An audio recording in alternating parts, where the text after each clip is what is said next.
Welcome back to In His Mind. So, real men. What a topic. You have to fall into this category. You have to fall into that category. You have to do this. You have to do that. You're a real man if you do this. Jeez. I used to joke about that half the time back in the day with, like, real men. They never shave with anything but water. You have to use shaving cream to be a real man or shave. Okay, sure. So, yeah, masculinity is tied to these traits. Boom, boom, boom. You can do that, but saying who and what a real man is, well, let's just keep it simple here. That's wrong. Now, if you are lacking a lot of traits and you are trying, give them credit. Now, when it comes down to like sexual preference and how they, treat women afterwards, since that's what the entire video is about, well, the first part of the video. I did not see the whole video. I have watched 3 minutes of it, and I need to finish the rest of it. But this is a good topic, and let me just say that there's a couple different types of real men, quote unquote. One, if you're traditional and you have traditional values, you treat women a certain way, and there is respect involved. For some, that is a real man. 2, you put yourself first, and you make yourself be the prize, and instead of catering to women, you have them bending and catering to you. That is considered a real man by some, simply because you hold more power since you care less about whatever is there. I would argue that that is not even a relationship, but that's not the point. One of the major points as far as that kind of discussion and relationship goes, as far as a real man is, whoever holds the most power is a real man. Now, I mean, in compared to the woman, that is. And the last one, as far as biblical qualities, is basically summed up as you both goofed, or you both fucked up. And this expression that men pay each other back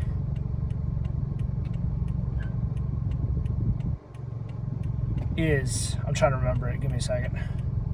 So, paying each other back for what happened to you is something that men would do. Paying others back because you feel like it, not necessarily because they deserve it, is something that the devil would do. Now, paying others back in spite of being treated like shit is something that God would do. So, having good, solid qualities that helps to show that you are an upstanding gentleman of character. Respectful, responsible. You've got some other good qualities out there too. Being on time, being able to appropriately dress and respond to others. That does fall a little bit under respect though. So, 3 different types of men right off the bat. One of them is biblical. Now, I want to say you could also substitute other people of faith with what they say about their own scriptures and all of that. And that's fine too. Simply put, there's scripture there that is followed. That is what makes you be a real man. Not everyone here who watches my channel is a Christian, and that's fine. However, while this channel definitely has Christianity in mind, it is not exclusive to Christians. Alright, so, how do I finish this up? Real men. Real men do not shirk away from responsibilities, and there is a couple of points to prove, as in trying to set up, trying to put plans into action, and even then, you're going to be very careful about how you present yourself and come across to others. Because sometimes the lessons are very hard, and you do not have the time or the flexibility. You do not have the time or the energy to be flexible as the way you want to be. think too many people associate masculinity with the wrong character traits, the wrong characteristics, and all of that. And that applies to both men and women. Like, for example, you gotta look sharp. You gotta look like that you're able to go to the gym and bench press 100 pounds. For women, I can guess. One of them is just simply, you know what, I won't guess actually. I don't want to be wrong. I hate being wrong. Absolutely despise it. It's one of the worst things in the world. It makes you look like an incompetent fool when you can't even talk about things right. Okay, so getting things wrong a couple of times and then get it right, sure, that happens everywhere. No one's going to be perfect. But the whole idea that's presented here about being a real man, I would say just be careful of, because not everything's going to be grounded upon facts and things that are tied to masculinity as a whole. And some things are just tied straight up to opinions and feelings. Feelings are great when it comes to boundaries, but when it comes down to rules, no. Because feelings change. Rules are not supposed to change. And if they do change, there are problems there. Double standards, most likely. So, in short, real men. This actually ties in with a video that Aaron Clancy did, as far as, the disconnect between... Okay, hang on one second. So I watched a video by Aaron Clancy yesterday and another video by Thinking Ape yesterday, and they both hit upon some very good points as far as, the part of what ties between the generational gaps and all that. Things are just, there's a disconnect there and things are not being passed down. And I've been talking about that for the past 2 years. So, hey, I'm glad they finally get the message. I don't really want to take credit for that, but I will say that I was talking about that for like 2 years ago. I talk to younger men, struggling younger men who have issues and problems. Some are gay, some are bi, some are simply femboys and trans and all that. So it's like the whole idea of like, where's your father? One, or a masculine role model. Two, who did you learn from and what exactly did you learn? Because there are just some things you need to be aware of where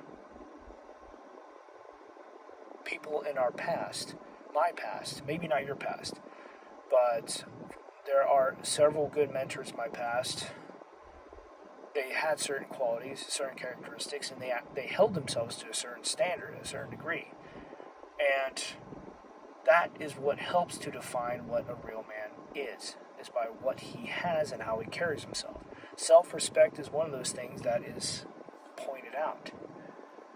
And these struggling younger men don't have those same lessons, not even to the same degree. And they're very emotional, so the inflexibility, the rigidness, has not been learned yet. It's not been discovered as far as it being needed. And in some cases it never will be. Because it's not... I don't want to say that the damage would be too great, and the lessons too late. It's more like the right lessons were never applied in a way where they could learn when it would still matter the most. Some things are learned when it doesn't do you much good with where you're at currently. There's more to talk about with this whole real man topic. I'm trying to figure it out. I want to say that from the time that I have spent following and looking after others with what they say, how they say, what their words are, and this is tied to a couple of figures. My father, those in the church, those outside of the church. So 3 different types right there.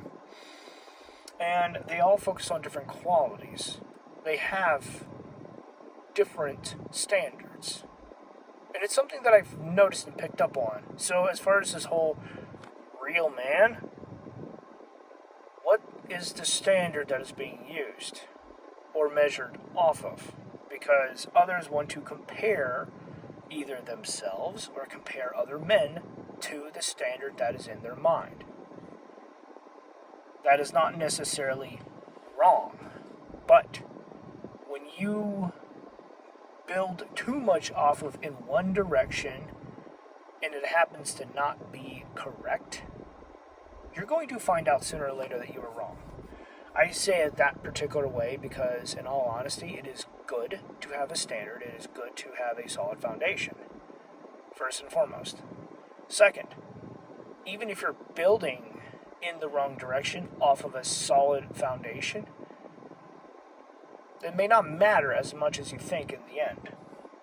Later down the road. I don't want to say the end, but later down the road.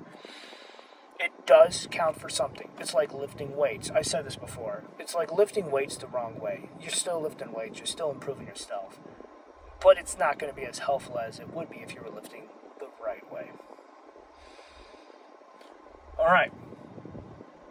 Now, I think the last point that I would like to talk to others as far as this whole, real man concept. One of the major game changers, yes, I said it right. One of the major game changers is the fact that masculinity is not exactly tied to real men in today's world. And I find that to be interesting. And it's just, there's more to be said about this, but right now I don't have all of the words in order to talk about this. But it's something that I've noticed, because when others are struggling to even define what a man is today, in today's world, when you look back 20, 30, 40 years ago, being able to define what a real man is, plain, simple, easy, there's nothing to it. And yet, so much has changed. So that does help show that the standards themselves have been removed or changed as well. Probably a combination of both. I think a lot is tied to fathers in ways that are just not understood or even realized. I say that because fathers are supposed to be some of the best places, the best figures to learn from and to watch, to observe. And it makes sense because as far as with my own father, he wouldn't always just come out and just say things right off the bat. Sometimes, yes, but other times it's just basically just watching, waiting to see what I had figured out first. Because just giving me all the answers wasn't exactly doing me any favors. Because in life, you're never really going to get around these problems. You're never really going to grow or learn if everything is going to be handed to you. Or, on the flip side, if you're always rescuing someone, what are they going to be learning? Learning that you're always going to be there to help them out no matter what. In the end, that's going to come back and bite you. Or bite them, actually. Because you may be learning a lot, but not them. They're not learning how to stand up on their own feet. They're not learning how to test themselves, challenge themselves, and seeing if they are able to rise to the occasion. I mean, men can do that. Boys cannot. Boys do not have the same structure. They do not have the same fortitude. There is a lot of difference between men and boys. Leaders versus followers. Not just simply size and age. Yes, spiritual maturity, physical maturity, they both matter. I mean, even if people want to say the spiritual side doesn't matter, there's the emotional side as well. Because boys play games. Men don't. Okay, some men do, sure. We all have unhealthy defense mechanisms, faulty defense mechanisms, things that we just check out and all that. Like, boys have games, men have alcohol, or whatever. There's other things that could fall into that, but let's just keep it simple here. Yeah, that about wraps it up with the whole real men discussion. And you know what, that's fine. I've actually had some good conversations where I've sat down with other men and I just blown their mind. They thanked me afterwards. Thank you for your thoughts. This was very appreciated. Just, wow. Let me think about that for a little bit. And I'm just I'm glad I was able to help. Because you know what? There's a lot that's been passed on to me that I like to pass on to others.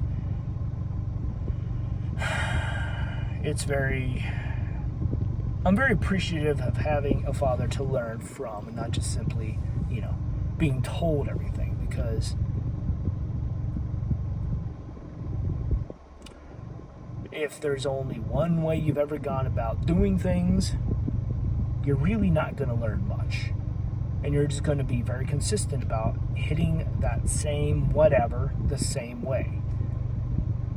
I'm not saying that's wrong. I'm just saying the only way that you know may not be the best way.